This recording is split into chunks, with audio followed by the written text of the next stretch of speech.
Okay, well, good afternoon, everyone. My name is Clint Schaff. I think I can say good afternoon. It's 12:04, so technically it's afternoon. It's 4 minutes in. If you're here for the Stakeholder Summit, Private-Public Partnerships in Higher Education, you're in the right place. If not, feel free to eat some lunch and enjoy us anyway. Today we'll be talking. We're here talking about private-public investments in media, entertainment, and technology, and what's the vision and impact and long-term results. That's what's in your booklet. This conversation would be an amazing group of panelists who could take this conversation in a lot of different directions. I'll just set the tone here to say that in many ways, public-private partnerships are the future of education. Education reforms abound as we try to figure out how to have an educated citizenry. And the responsibility has broadened as well, just as the reforms have.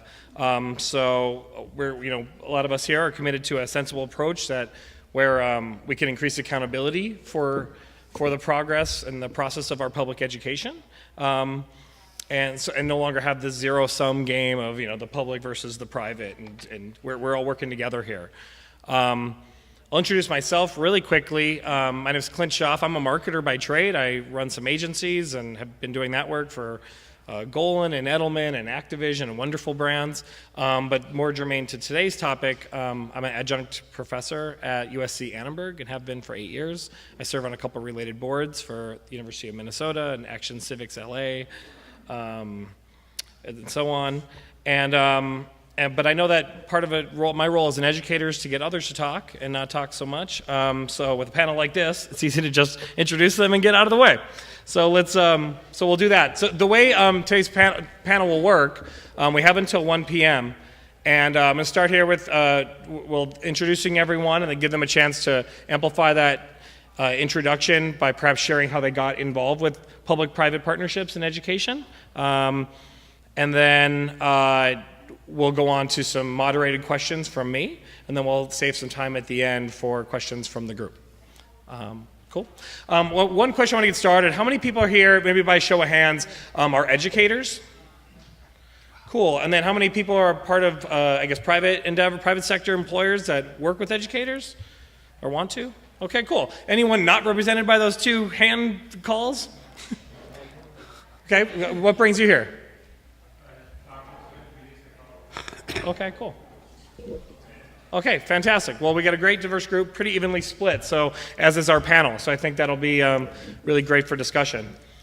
I'll start here with some introductions, starting here to my immediate left and to the far left for you. This is Dr. Jacqueline Sanderlin, better known as Dr. J. She works with Compton Unified School District in the Office of Special Programs, leading its community and collaborative partnerships. So she serves Compton Unified as a leader of these educational partnerships and wants to enhance the traditional education there by fostering learning through the arts and other innovative opportunities. So welcome, Dr. J. Thank you. To her left is Courtney Appel. Am I saying that correctly? You did. All right, Courtney Appel. She's a coordinator at WME Foundation. So WME Foundation's goal is to enhance the lives of children and families by promoting arts and improving education for disadvantaged students, principally through some partner schools, including two local schools here, Foster Elementary and Whaley Middle. Is that accurate? Yeah, and Dominguez High School. And Dominguez High, so can't forget Dominguez High. All right. Fantastic. To Courtney's left is John P. Goodman. She's a PhD and a pioneer in public-private partnerships in higher ed. Among other things, has founded EC2 at USC and is a professor. I'm going to go through a bio here because I'm so excited to meet Ms. Goodman myself. She works with emerging companies and new generation nonprofits. She had served as the president of Town Hall Los Angeles, occupied many leadership positions and projects designed to strengthen the region. Before Town Hall, she developed the first new media incubator, EC2, at USC.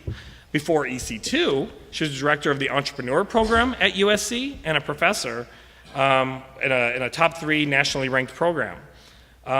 She's also, while there, she developed entrepreneurial programs at South Central High School, in South Central high schools, including Rosemead High, Downey High, and Manual Arts High School. She created the first direct business assistance program in South Central Los Angeles. This helped with the majority of loan packaging after the 1992 LA riots. She served on a number of other organizations, including the Digital Coast Roundtable. She was the chair of the Los Angeles Venture Forum, moderator of Something Ventured, a 26-part series of on entrepreneurship. That's hard to say, on entrepreneurship, which is repeated for 7 seasons on PBS. She serves on many boards, nonprofit, profit, public, and private. Her outstanding career has been recognized in a lot of areas, including by Wired magazine as a top 20 person in the nation, helping to form the future of the entertainment industry, and by the LA Times as one of the top 10 most influential people in the region's tech business. So very excited to have John Goodman with us as well. And last but not least, we've got David Henkin. He's the CEO of the Alfred Mann Foundation. He came to AMF as a general counsel back in 2003 and was named the CEO in 2007. Before that, he served as a vice president of business affairs at Sony Pictures Entertainment, and has been working with the Alfred Mann Foundation most recently, helping to solve some of the most challenging medical problems for over 25 years. And so, again, really excited to have you all. And I'm going to start out, hopefully I did you justice with those bios. I'm really excited. I want to get out of the way with some questions. But first, perhaps we could start in that same order by adding to that and explaining why you're on this amazing crew of panelists with a very diverse set of backgrounds. What brings you here, and thank you for being here. Okay, well, thank you, and good afternoon to everyone. I'm very excited to be here, and I'm so glad to see that there's so many educators in the room, so you will appreciate when I say that I was an impatient principal. In Compton, I was an impatient principal, meaning, as most of you educators understand, that we want to get things that we don't always get quickly enough for students. And so I have a saying, and it's always been, at least for the last 8 years, and the question is, why not? And that simply means just what it says, why not our kids have the best? And so as I was a principal in Compton, which for those of you who may not know where that is, but it is just about maybe 45 minutes from here going south. And in the city of Compton, in the Compton Unified School District, it encompasses about 22,000 students. Maybe 29% are foster youth, about 16% are homeless, 100% are on free and reduced lunch. But the biggest statistics of them all is that 100% of the scholars are rich, wonderful, and talented. And so I really am honored to work there. But as a principal, we were only able to get certain things because of budget restrictions. And so outside of that made me think differently as an educator. It made me think about partnerships playing a part and maybe working with me as a leader on getting things that students wanted, not just needed.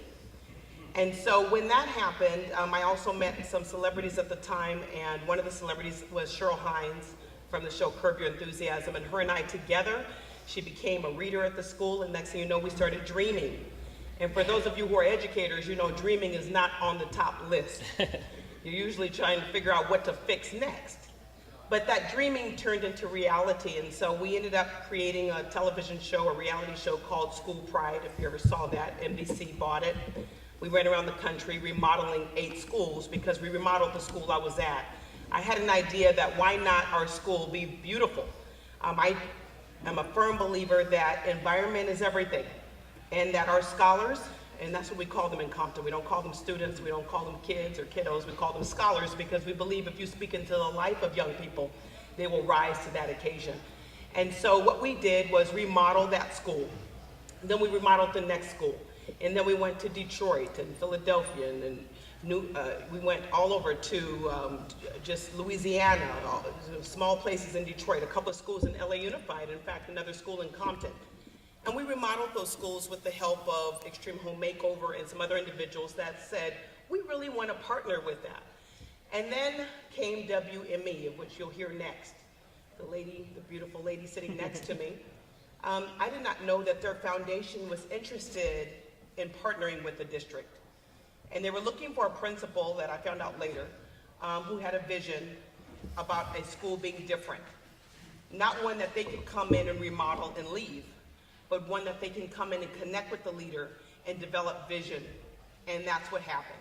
So we met and great things happened. And so over 8 years, they've assisted me with not only changing the aesthetics of the school, and when I say aesthetics, I mean more than just paint and drywall. I meant a brand new library, brand new staff room, marble, hardwood floors, brand new restrooms for children. Have you seen a student's restroom?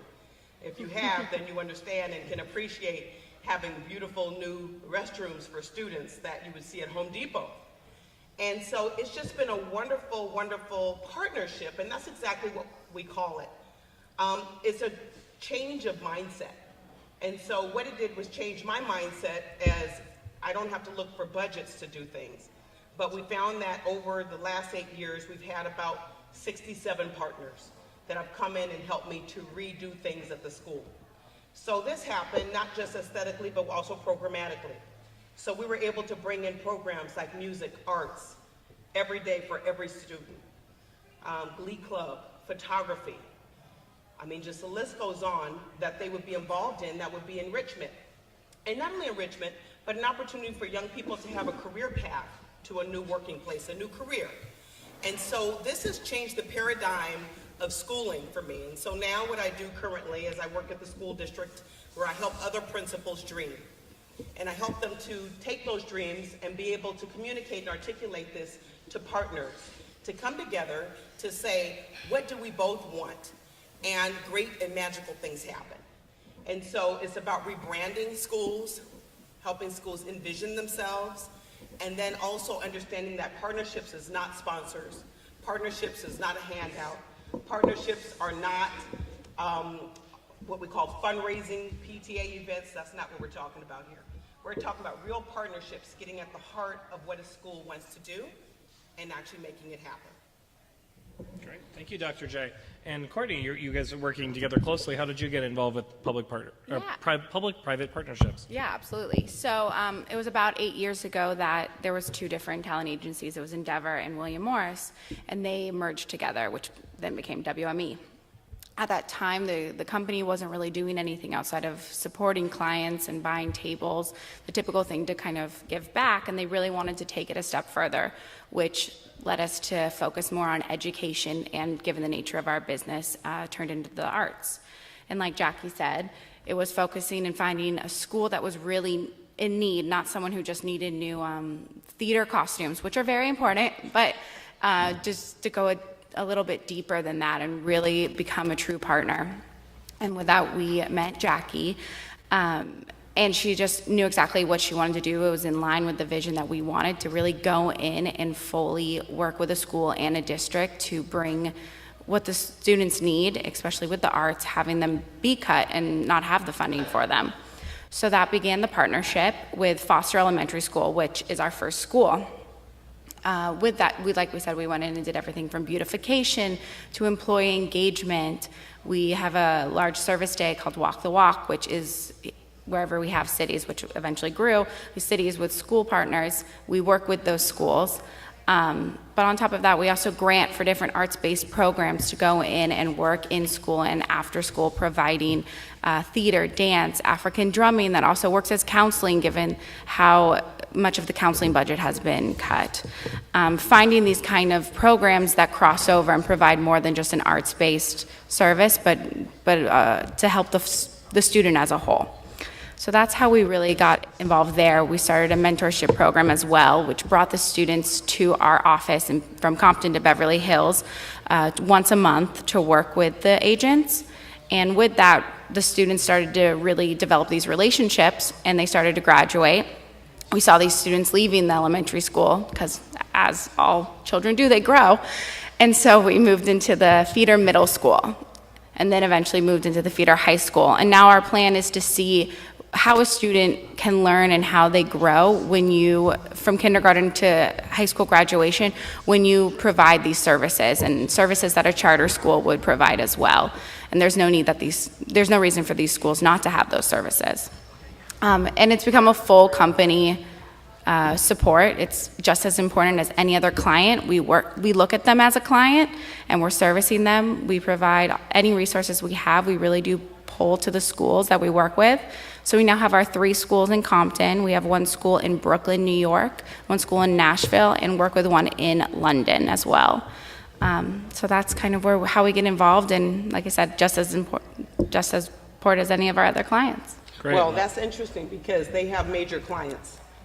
You know, they represent Denzel Washington, okay. Major people, A-listers, talent agents. And so when they say that they see the school as a client, it's really humbling because most people wouldn't think a partnership would develop there because that's not how educators are used to thinking. We're used to thinking, as I thought for years, you know, I got to make sure I keep strengthening my PTA, which I do, but that's not the ceiling of where that can go. Great. Well, thank you both for detailing some of the birth of this partnership and some of the various components of it. Yeah. John, could you share with us how your involvement in the public-private and the triple PE space and your approach to it, the work? Well, mine is substantially different, which is it's sort of interesting. It's switching down to this end of the table. You all probably don't remember, and there's no reason you should, that in the early 1980s, Texas, which had a remarkable economy, all of a sudden cracked like an egg. And it was really all due to the price of oil just falling by over 50% in one day. I can even tell you when it was. It was March 4th, 1983.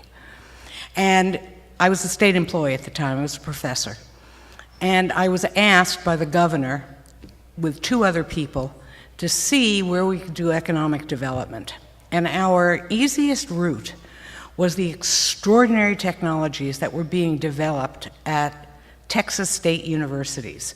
The University of Houston with its NASA operations. People always laugh. My email, if you know my name, you know my email, because I've been on email since the early 80s, and people say, how is that possible? Well, I was at a NASA contractor. NASA had email. Of course, you don't want to know what it took to get on and actually write a message. That's another story. So we wrote the intellectual property laws for the state of Texas, this very small group of people. And we did it after we literally went around to almost every state in the union and looked at some of the really successful public-private partnerships, because there are 2 kinds of public-private partnerships in education. One, as you've heard eloquently described, is philanthropy. It's just another way of describing really effective and very important philanthropy. But then there's the other kind of public-private partnerships. And those public-private partnerships are directed at pipelining research to a commercial end. And unless you have the intellectual property laws for state universities or for each individual private university, think of MIT Media's lab, you can't get the research out. In addition, the federal government has, it's called by dole, very strong regulations on how federally funded research at universities must be commercialized. So, long story short, in the early 80s, we developed this intellectual property policy, and I ended up commercializing all sorts of things. I don't know, nobody in this room has aged. And of course, I'm the only one who has aged. But a couple of years ago, I went to the optometrist complaining about, you know, why can't I have contact lenses? Because, you know, the 2 different kinds of glasses, and the short and the triple, and it's way too complicated. And they say, oh, we have brand new contact lenses. And these contact lenses are infinite focal point contact lenses. And you can see distance, you can see intermediate, you can read, and it's a really wonderful thing. And I went, come again? Okay, so this was, call it 2010. I commercialized that technology out of the University of Houston in 1986. University of Houston has made a fortune on it. So has the professor, bless his heart. But as all of these technologies, it took a good 30 years to hit the market. Its contact lenses have to go through every kind of clinical trial known to God and man. And now they're here. The technology was actually developed for camera lenses. It's an infinite focal technology for plastic. And so if you go through the separate and special manufacturing deal, it's a wonderful thing.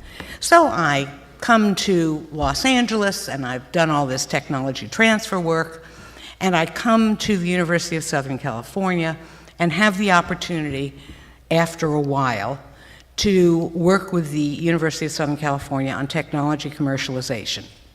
Do this fast.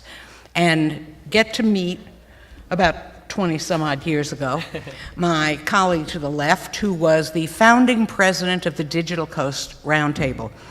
Everything old is new again. The Digital Coast Roundtable, you've all heard about Silicon Beach? It's Silicon Beach, let me assure you. So you've all heard about Silicon Beach, and I can remember as if it were yesterday the arguments over whether to call it the Digital Coast Roundtable or the Silicon Roundtable, the Silicon Coast Roundtable, if I remember correctly. And it was all about commercialization. There is extraordinary technology financed by corporations, by foundations, and by the government at universities. This has not yet, in substantial amounts, percolated down to the K through 12 educational sector. And yet, there are amazing things happening at the K through 12 level. I work with a nonprofit in Detroit called Growtown, where they are teaching high school kids to grow commercial crops for restaurants and for farmers markets. And the profits are split between the kids, their shareholders, and the community, because as you probably realize, there are vast swaths of open land in Detroit that are now growing microgreens and herbs, and in hoop houses, things that you can't get in the winter unless you're bringing them up from the south. Well, they're growing them in Detroit. So my focus and my belief is that public-private partnerships, not philanthropic, but commercialization-oriented, are best done when the schools and universities have clear understanding of what the private sector needs.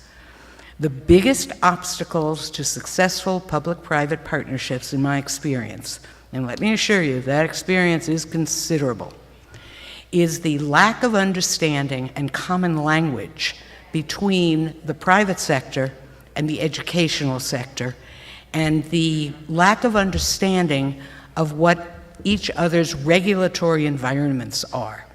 Once you get that regulatory environment understood, once you get people on the educational side who understand business, once you get people on the private sector side who understand that if you want a professor's technology, you don't talk to the dean, once they understand how education works, then the partnerships are extraordinarily successful. I look around this room and I see you all using devices. Virtually every single one of those was developed at a university. Virtually every single one of those was commercialized through a public-private partnership. It's extraordinarily important to keep that pipeline fat and flowing. And with that, my colleague, David Hankin.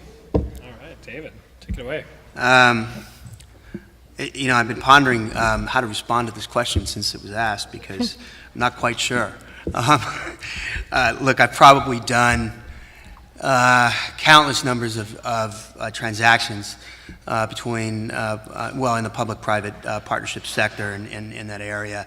And I want to amplify something that John just said, which really is the lack of common language between people in the university or in the educational sector and people in the private sector. There's also, on top of the lack of understanding of language and, you know, talking and being able to communicate in a way that there really is an alignment. There really is a misunderstanding of the value chain. And what is remarkable to me is how many conversations I have either with university professors or university administrators, because sometimes we actually do some partnerships with the administration. The professors are usually on board at that point because they have to be, because they can control their own intellectual property. But the value of intellectual property has really been sort of overhyped since the days of Google and some of the other things that came out of Stanford, MIT, and University of Pennsylvania. Johns Hopkins is another one. It takes more than a patent, a single patent, to develop a commercial product. And developing a commercial product and taking that product from that patent or an idea through the development of what needs to be done to make that a commercial product is an enormous amount of work. If you are in a regulated industry like I am today, it is heightened. And I don't want to get too much into the medical industry because it's an overregulated industry. But I will tell you that in the media industry, there's standards and practices, and that is the studio's regulator. And so the network's regulator as well. So if you are developing, for example, content that was created either by a university or at the K through 12 level, that's your regulator.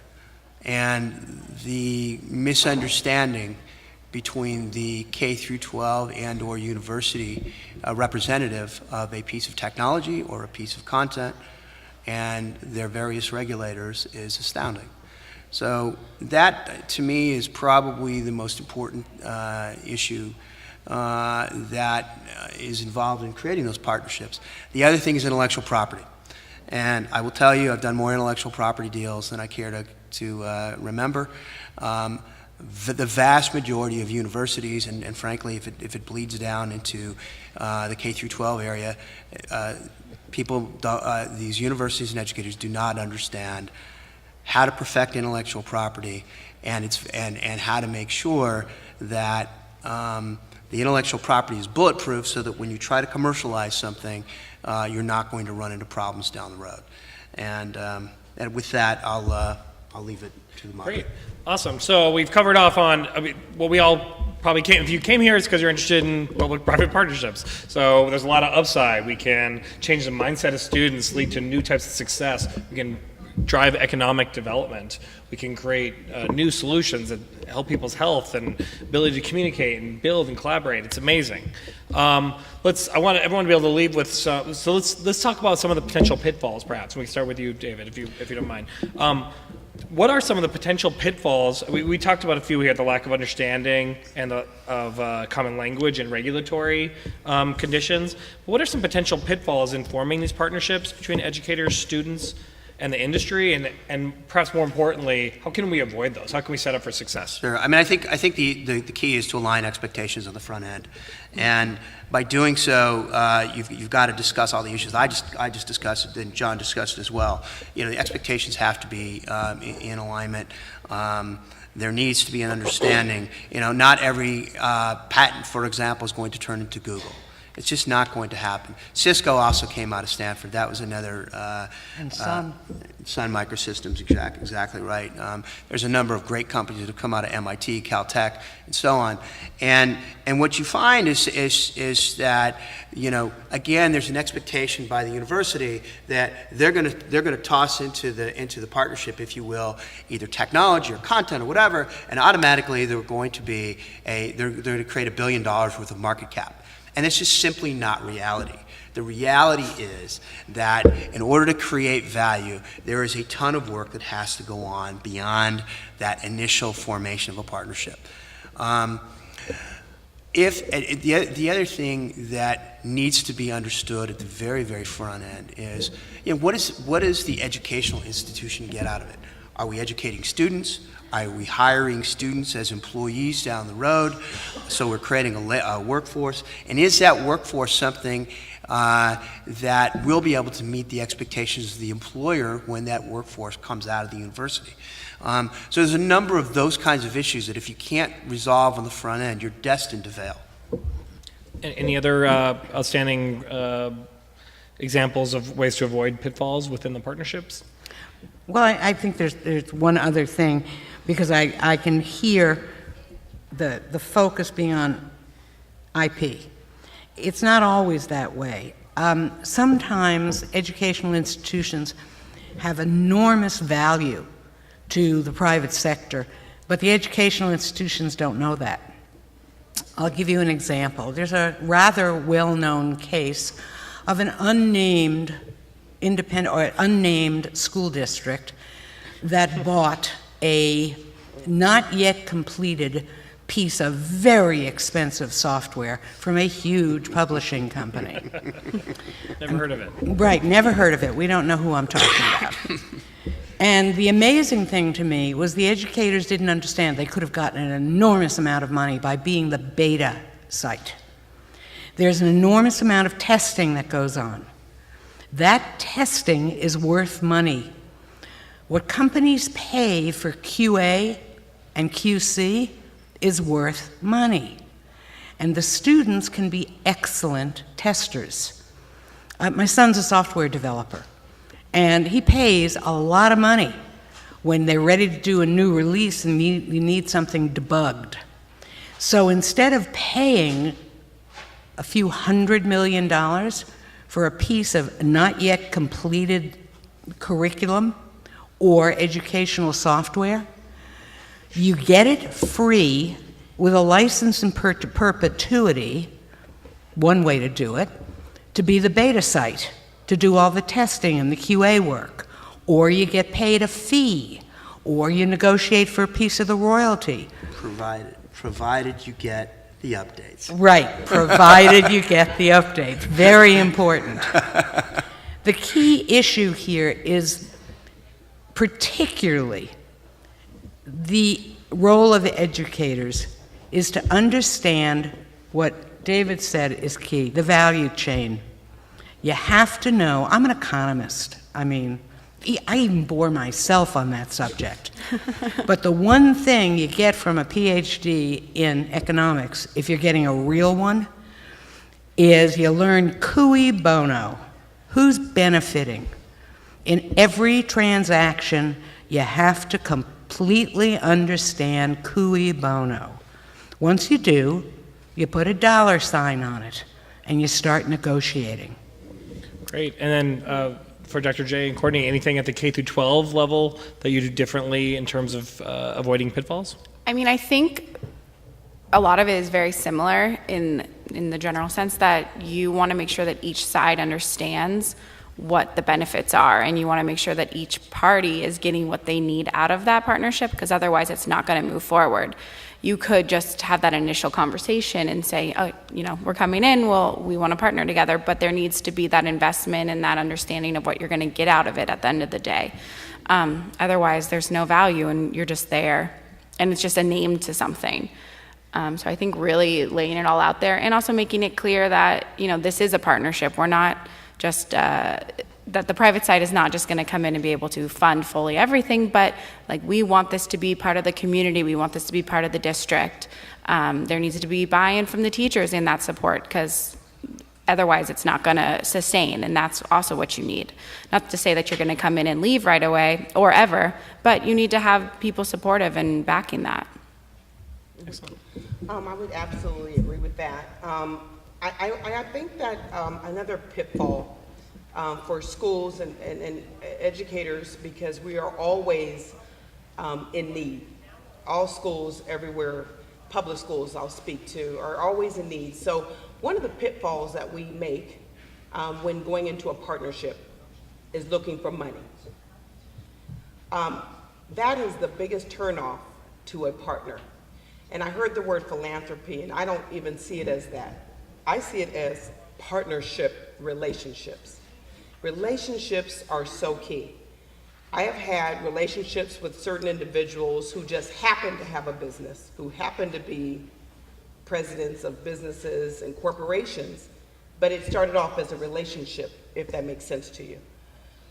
Because when it's a relationship, it's authentic and it's real.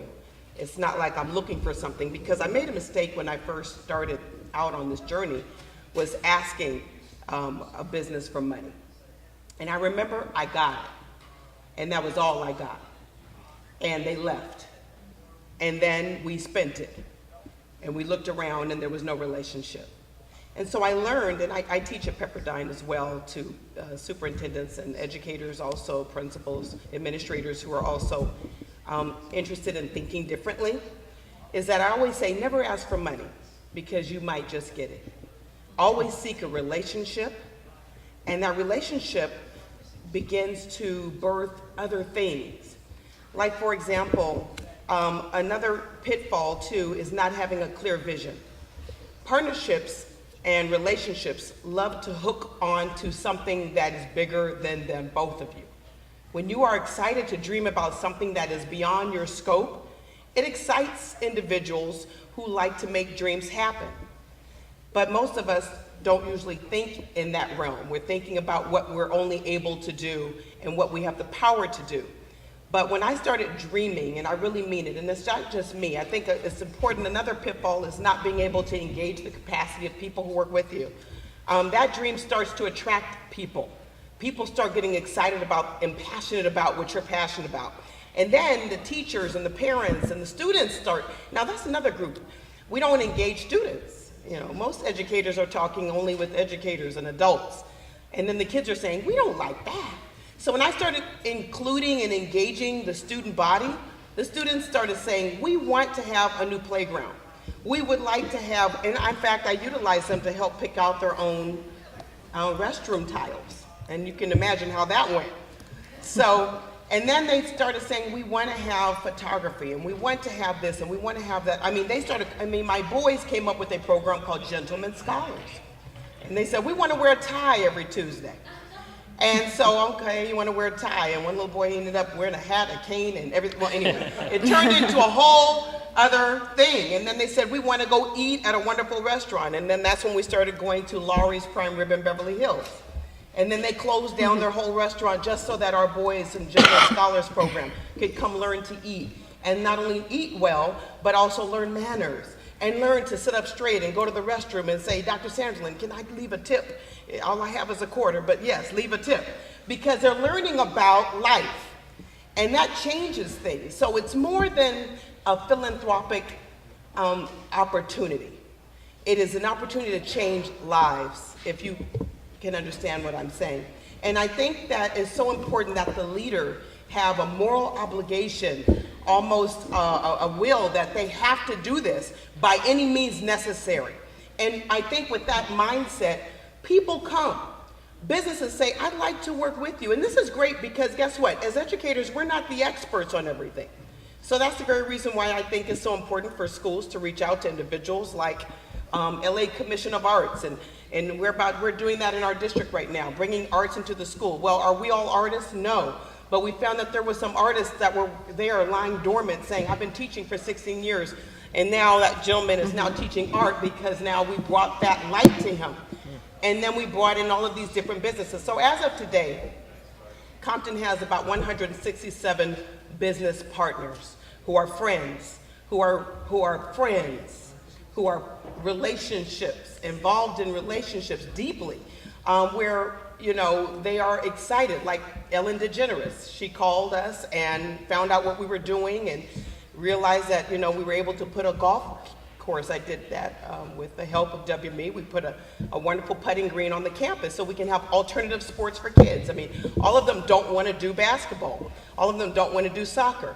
And so, we brought lacrosse, so the National Lacrosse League, and then she brought her show on our campus, and live, she did her show right then and there and gave us $50,000. That was beautiful. So great things come out of just having an authentic, uninhibited moral to do something good and to say, why not for our kids?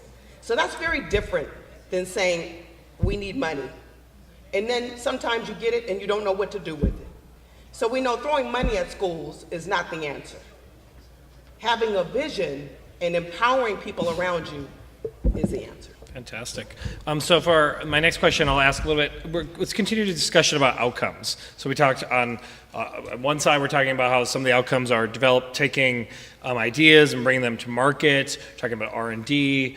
On the other side, we're also talking about morale, thinking differently, changing a mindset, having dreams, and even having students think entrepreneurially. My question then is, from the perspective of each of you as panelists, what is maybe the key outcome of public-private partnerships in your realm, whether it be K through 12 or universities, and do you think that could flip to the other? So, for instance, for example, in the university setting, a lot of discussion is around R&D. Could that happen in K through 12? How might that transfer around? Does that make sense? Maybe John, it was kind of a No, I understand, and I think there are really multiple opportunities to intersect education with the private sector and vice versa. When you look at changing lives, and when I talk about philanthropy, that's because I'm an economist. So what I really mean is that the profit is in human capital. The profit is not in some, what the French call filthy lucre. But there are opportunities that go both ways. For example, you look at all the high school robotics competitions that are happening all around the country. There's a lot of technology being developed there. There's a lot of technology being developed in high schools in software. There are all sorts of fascinating competitions that are happening at the high school level. One of the things, and which, by the way, these competitions, these opportunities are a result of the kinds of work that Dr. J has done. Mm-hmm. It's a result of vision. It's the result of the ability to put together these resources. This is hugely entrepreneurial. But by the same token, when the private sector takes a look at what's happening there, it's extremely important to have a common language so that the schools benefit, the kids benefit. We did a project years ago in the 90s called Food from the Hood. Mm-hmm. And it was great. It gave kids an opportunity in food service and agriculture. We ended up selling not only extraordinary vegetables, but great salad dressings. Unfortunately, like so many things, it lasted about 10 years and then went away. But the point is, those opportunities come when everybody understands that there's different kinds of capital you're dealing with here. You're dealing with reputational capital, you're dealing with human capital. But when you're talking about R&D, if you don't understand there's also financial, real capital, then the opportunities don't get exploited to the extent that they can be to the benefit of all the actors. That's great. Thanks a lot, John. Any other thoughts on, I'll kind of re-ask the question. Basically, I'm curious if what does a win-win look like? We've talked a lot about that, but specifically if you're on the college side or in K through 12, and do you think that applies to the other? Yeah, let me take a crack at this. I'm going to go medical on you. I know this isn't the pure focal point of the talk, but this is a medical device called an implantable myoelectric sensor, and what it does is it's implanted in the residual limb of an amputee. It picks up signals from the brain and the nervous system, and it enables an amputee to move a robotic prosthetic limb merely by thinking. It's very sci-fi, it's very cool, it's in 8 humans around the world, And this started out as a public-private partnership. We were part of it along with some doctors and scientists at the Illinois Institute of Technology and Northwestern University. As Dr. J said, it does take vision. We dreamt of a way to allow amputees to have better outcomes from the use of prosthetic limbs that exist today. This will be commercialized next year. Dr. John talked about capital, and I want to talk about capital. This device in my hand cost about $100 million to develop. This ain't cheap. Left to the universities themselves, it would have been an utter disaster. Because I can tell you the first version was developed largely by our university partners, and it didn't work. It was actually less reliable than a monkey flipping a quarter in his hand. Honestly, it was a disaster. But we have the skills in our organization to take this and make this into something that is not only a viable commercial product that will generate money for some organization that takes it to market, but more importantly, will enhance the lives of millions of amputees around the world. And this is happening. It's happening in real time, and it's coming out next year. Very cool. Awesome. Maybe what I'll do is, I promised I would take a couple questions. We have maybe room for one or two if they're quick. Anyone have any questions for our panel, or for a particular person on the panel? Okay, we got one in the back. Do you mind projecting, trying to scream it out there?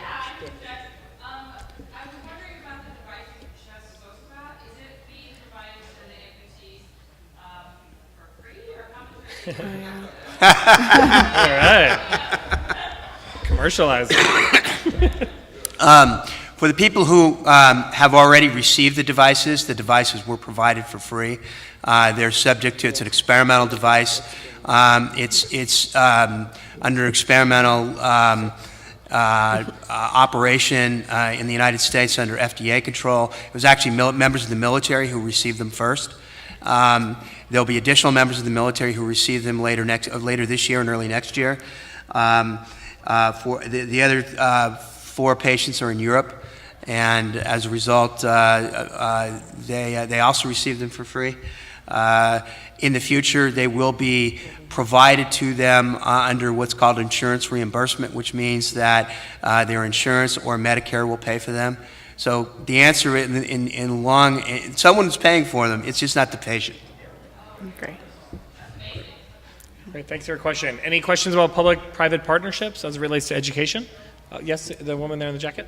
I work at the university, and I was actually thinking that the topic might cover something sort of in between what seems like the K-12 kind of partnerships and then a research school-based sort of partnership that Goodman and Hickman have been talking about. So at Cal State, we're not known for research. We don't have the kind of strong relationships that the UC schools have. Are there any suggestions, ideas, experiences you've had with a CSU partner on something? I know I'll just have to anybody that has something to offer.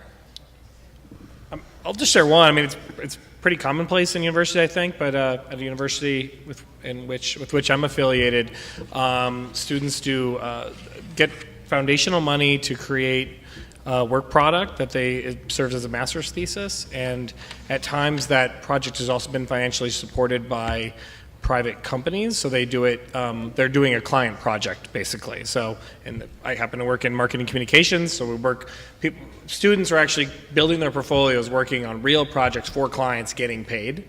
They're just getting the clients are getting, pretty high quality work with a lot of eyeballs on it and great top level advice applying to it. And the students are getting, robust portfolio work they wouldn't get maybe even in an internship.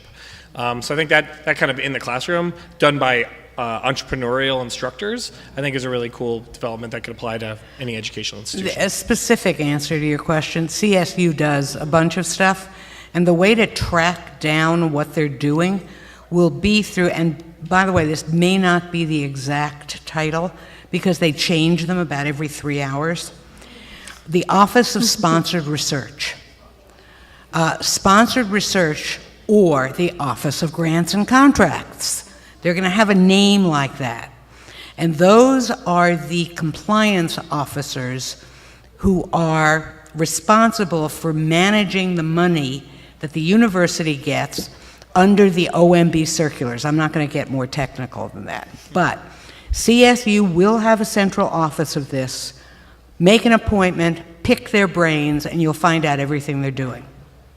Excellent. Great tip.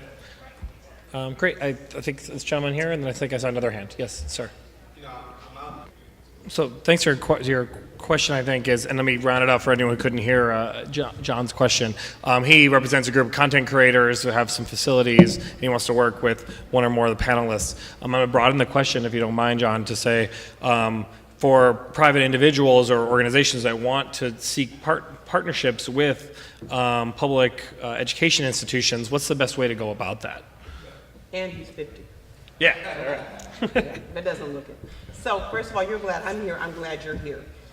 What you are, in my mind, sir, I call people like you a real model, not just a role model. You're someone who really wants to help students see and feel and be a part of something bigger than themselves so that they have a career pathway. And that's what this work is all about, that I do. It is about bringing mentorship, entrepreneurship, skills and abilities, and opportunities and access. Because most of our scholars need just those two things, opportunity and access. And so I'd love to talk with you because we have, and I can develop and provide opportunities for those students to come to see that. They need that. It's one thing to read about it, talk about it, hear about it, but it's another thing to be part of it. We have, Kendrick Lamar came out of Compton. So now he's doing what he's doing. And so many individuals have come out and doing great things. What the media hasn't done is done a great way of portraying the city of Compton. And it's interesting because, I've been there for 21 years, 18 of those years I've been an administrator. And I yet have seen anybody fall dead on the street. I yet to have seen a drive-by. So don't believe the media. You can believe the movie Straight Outta Compton, that was real. But the reality is there's wonderful kids, wonderful families, and trouble everywhere you go. And that means from Beverly Hills all the way to Watts, right? But that's very interesting because it's becoming changed. There's a new restaurant that's opened up in Watts called Local. Just whole new people from Beverly Hills are going there. It's a line around the corner, eating new foods, fresh foods, organic foods made right across the street from Jordan Down High School. So lots of changes are happening, and I'd love to work with you to partner on that level because, again, as I said earlier, it's not always about money. It's about opportunities and for students to have those. So for you and anyone else in the room who has a burning desire to partner with Compton, I'm going to give you the keys today. All right. Okay. And make sure you eat at Bloodsoe's. Yes. Actually, Has been there. on your university, And I have a partner. on your question about how do you partner with a university, I think it's a relatively simple process, particularly at USC. USC is great at partnering in the community. They really are. And I've got a kid who's going to film school there next year, and the things that they're doing at USC are really, really progressive. Find out which department in the Film School of Cinematic Studies, which department head you think is the most appropriate to partner with. Call that person. Or send them an email. It's all on usc.edu. And by the way, I'm a Bruin, and I'm sitting here touting USC. But call them. They are incredibly interested in partnerships with the industry. Great. Can I just add to that? The educators, call these big companies. Yeah. Call Sony, call WME, call huge companies that you would think, I can't get through. You'd be surprised what you would do if you just ask. Yeah. People want to do, and you can speak to that. I mean, I have to point out BJ over here, raise your hand, BJ. Another real model. Partnership with Kroger's Market all over the world, brings ice cream to every school, free of charge. He was also the father on, what was that? The Power Rangers. And so now he's giving his time working with students and helping them to understand that they can be. Been on the Queen Latifah show, offering opportunities for students to learn behind the camera skills. So, call. And guess what? They'll be glad to hear from you. Am I right? Yeah, I would just say that too, on that level. If a lot of the times, if it doesn't feel like there's anyone there to really run that program, like at the school, just in that example, then it's really hard for us to fund programs to go in or to service that need. But if there's people there on the ground who want those and have that need and are willing to be the champions for programs, a handful of big corporations and organizations will be there to support, and they want to get involved. It's just calling them and talking to them and letting them know that you're fully invested in it. This is great. Well, I want to say, I want to thank all the panelists. Thank you all. We had, I heard 2 references to local and blood soda. I think people might be getting hungry from skipping their lunch. I want to end with a quick quote. When President Obama several years ago talked about public-private partnerships in education and said, "There's no better economic policy than one that produces more graduates."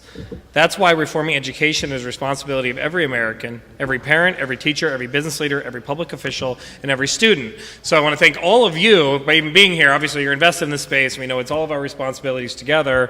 And special thanks to the panelists. Thank you all for being engaged. And I think all of us are willing to hang out for a couple more minutes and answer questions. But thanks again for your time. Thank you.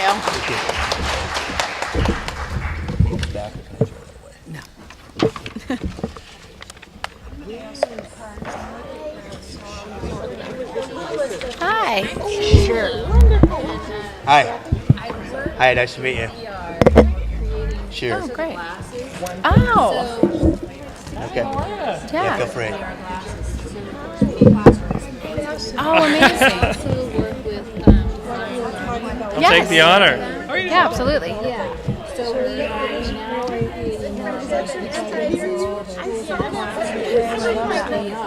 Okay.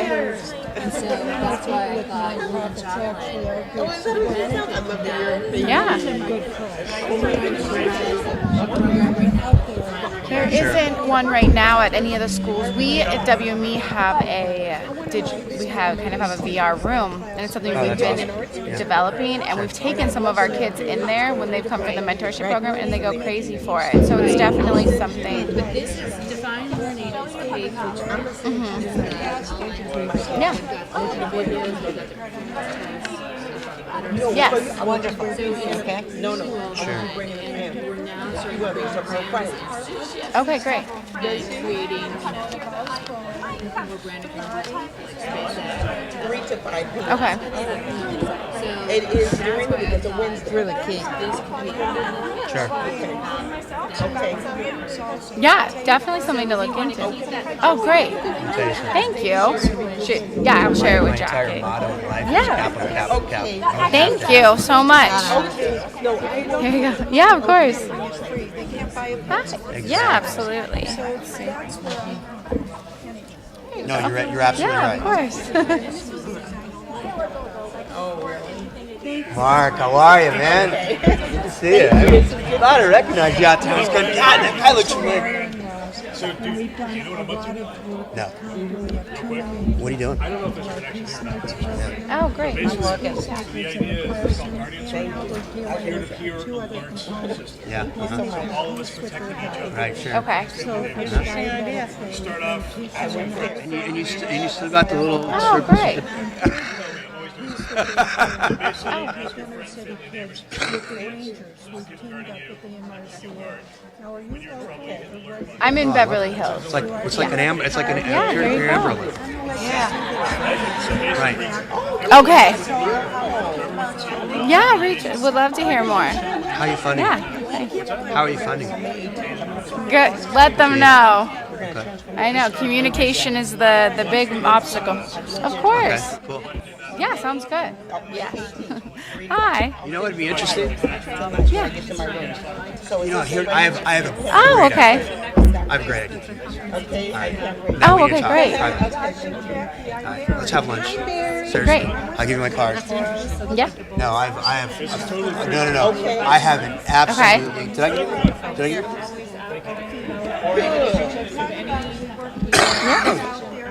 No, seriously, Mark. I've got an amazing idea. I'm sure. Where there is like serious Yeah. capital, Well, serious that's- need, and Absolutely. it is like Yeah, would love At that. And then the we cusp have, with of Dominguez next High School, it's always something too Absolute cusp. to talk about. We're trying to really get them engaged in college. So definitely.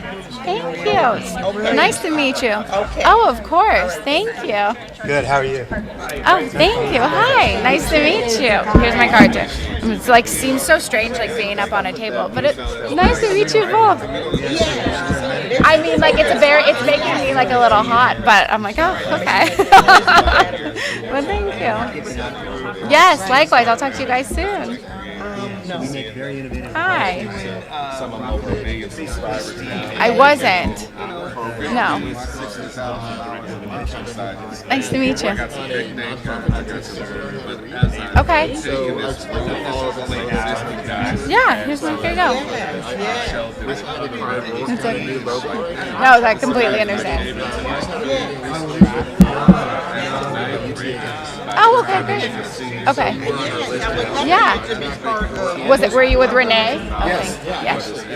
She's great. We're right in the mix of this. We're trying to create this facility. We're building it into an app. Do that, make it Okay. These guys can really help you with access to Yeah. kids that are hungry. Oh, yeah. Oh, it's So impossible. many of these kids,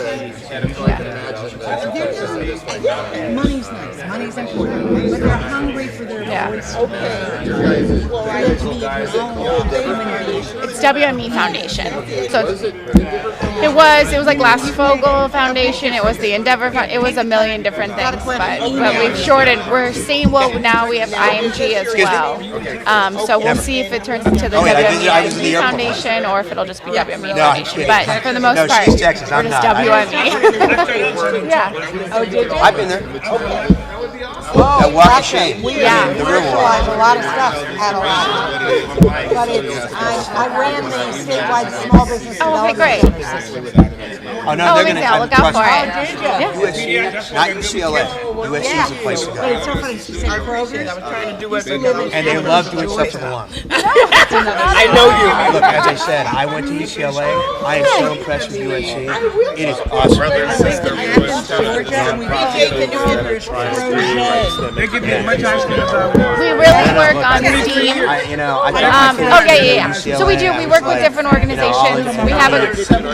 Don't spoil USC. It would be talking to me about that. good to meet Which you. organization are you with? Good luck. I'm actually just getting involved with them. I'm trying to create a digital track for them. They're right now doing work in Pasadena, Long Beach, Okay. school districts. They do school district programs funded by the school districts as well as Okay. private ones. Enjoyed it. So nice to Nice to meet meet you. It was a nice meeting. So nice to meet you. Good luck. Keep it up. So much fun what you're doing. Oh, it's wonderful. They also do like private things where parents just do like a coding kind of. Oh, okay. But again, totally, what I'm trying to do with them is totally a digital. Got it. Okay. Yeah.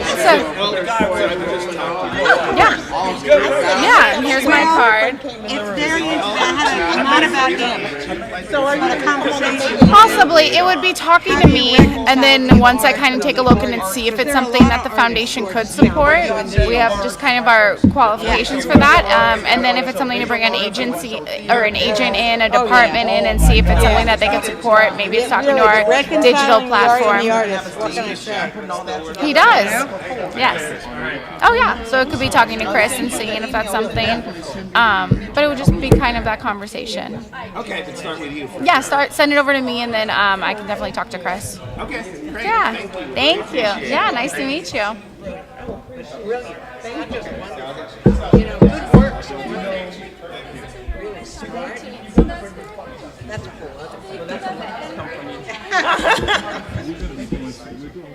Good. How are you? Yep. No, they come in too. Oh, it's okay. It's William Morris Endeavor.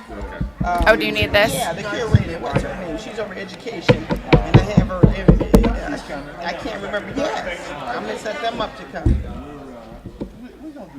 Well, I'm gonna call you tonight, no, I need you there, 'cause the students are Thank gonna you be so playing much. then, sure. Great. Awesome. Yeah, happy to be part of it. Yeah, no doubt. Same here. And if there's anything to help, let me know. Thank you. I think I ran out of cards, or else I I got your email. Oh man, you should see the facility. Oh. Look on your phone real quick. Okay. I don't know how to I just want to use say it. thanks, Dr. J. Oh, no, It's nice to thank meet you. It's so Absolutely. wonderful meeting you. And if I can ever do anything, let me know. Yeah. I actually, so I didn't even mention this earlier, but I used to work at CIU. We worked for Compton. Oh, Back in the really? day. Yeah, Okay, yeah. well, here's, I was do the you have a communications card? director there 10 years ago. Or I'll just get your information off. Oh, yeah, and you got mine here. Oh, here it is. Oh, Yep. you good. Look, you don't look different there. Hey, is that the other side of you? Okay, well, listen, I am going to connect with you because I'm listening to you. Yeah, I'll come in there and help out. Okay. Okay.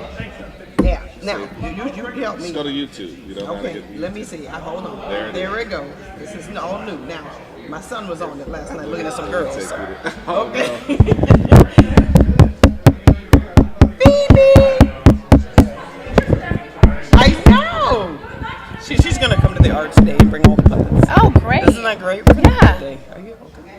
If we can move the mentorship. Oh no, I forgot. I keep Yeah. I'm sorry. That was what we were talking about. Where you're like, was we're totally not on her moving page. it. I was like, I felt "Give bad it." because you know how Candace is. I She's know. like a trip on thing, and I didn't want her to think I was trying to move her day, but I was totally wrong. You fixed I it. know. Thank you. It's I was like, and okay. then I did like this, hands off the computer. 'cause We I had was to do messing it. up the conversation. That's why you called me. Yeah, it was like, no more. Thank you. Okay, Oh my goodness. So every day, pretty Did you much hear every him? He day, said he has Kevin Hart and all those Oh, people. yeah. in their house, like he just did a new deal with Lionsgate. Who is this? Talk. This is Ben Mary Bruce owns this. He's an alumni from USC.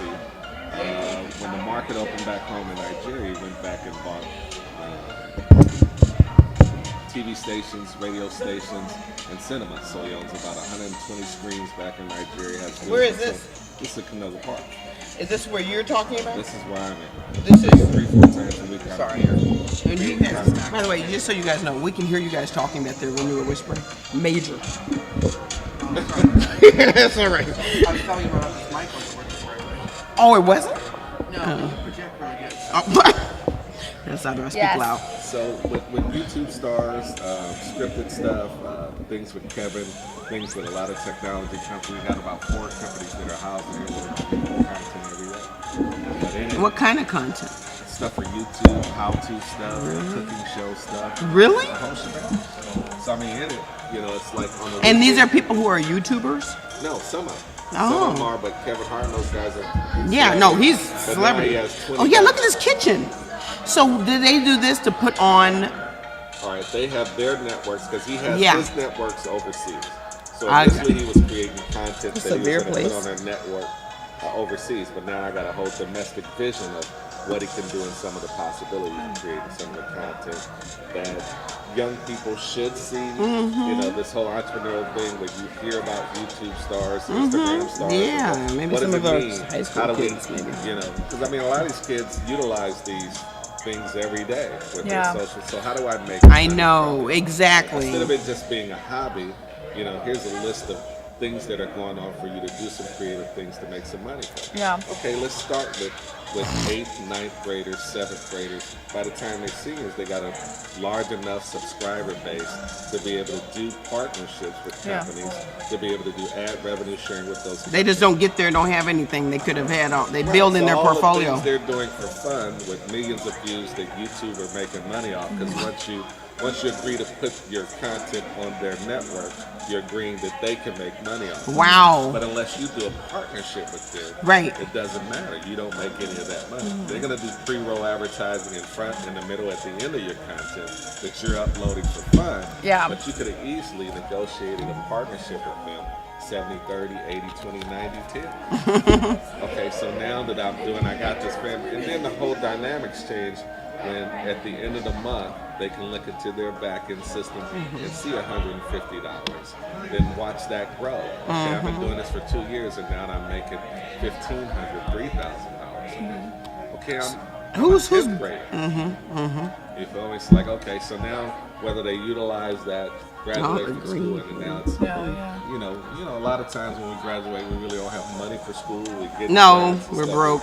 Okay, I'm not gonna take a loan because I'm gonna do like YouTube Yeah. stuff to be able to pay for that. So 4 years from now I don't have a $50,000-$60,000 note after it's all said. Dream Magic, Los Angeles studio. Wow, this was awesome to see that So space. yeah, let's So where's your information?